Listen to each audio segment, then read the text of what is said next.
everyone, it is NonnaGrace. Today I'm going to tell you a little bit about my third born child. I have actually 4 children. I had to have a C-section for all 4 of my children. Well, I want to tell you, when you talk to young girls today and they're talking about the birth of their children and the stuff they went through, they really don't want to hear the stuff that you went through, because now you're old and your story is just a story. But theirs is the important story. Well, I want to share you my story. I hope you don't mind. It's has to do with my third born child. And what it was is, because I had C-section with all 4 of my children. I had 4. So the third one, when I went to the hospital the day before, because my babies kept coming either 3 weeks or 2 weeks or 3 weeks early, so they wanted to make sure that this time I would not go before my due date, because they knew they were going to do a C-section. Well, let's see.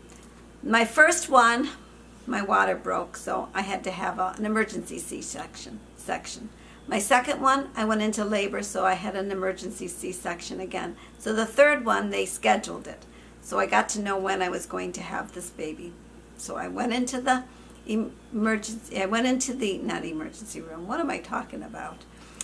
I had to go to the hospital the day before, and the other 2 times, because they were emergency C-sections, my husband couldn't go in with me. So I was going to make sure that this time he was going to be able to be in there.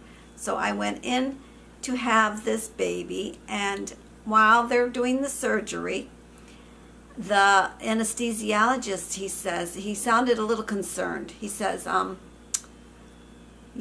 you an athletic person? And I said, no, not really, because I really didn't do any exercise or things. I just did everyday stuff.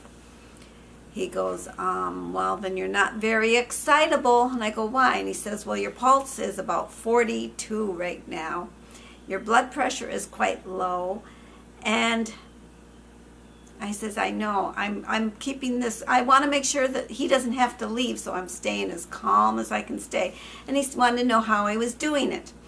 Well, that year, this was during October, so it was getting close to Halloween.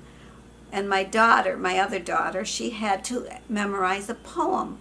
And she would go around the house and she would be constantly talking this poem.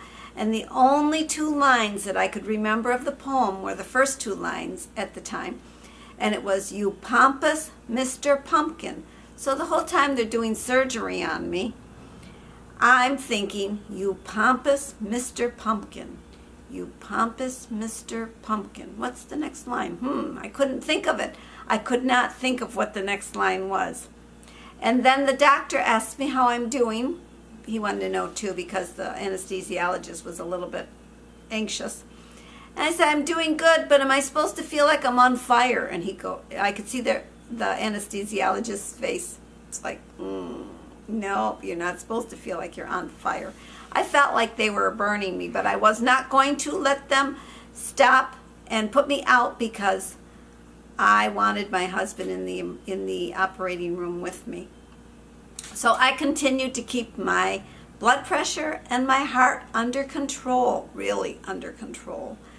And they finished the C-section, the baby was born, and then they said when they get the baby out, they'll give me a little more, and they zonked me. So and then I think when I got out of surgery, I could not comprehend what I had. My brain just did not, it was in a fog. I could not understand, because I didn't know what I was going to have before I went to the hospital. So that's my story about you pompous Mr. Pumpkin. And I actually printed out the poem. If you'd like to hear, I can read it to you. And it's a Halloween story, and it was by Elsie McHarrett Fowler is who did it. And it goes, you pompous Mr. Pumpkin, you pompous Mr. Pumpkin, you needn't look so wise, perched upon a picket fence, staring with your eyes.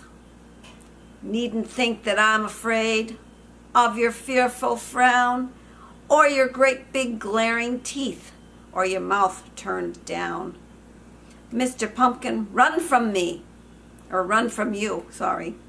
No, sir, no indeed, because I knew you long ago when you were just a seed. Now she had to memorize this. I only got the first 2 lines, you pompous Mr. Pumpkin. So that's my story, and I'm sticking to it. Bye.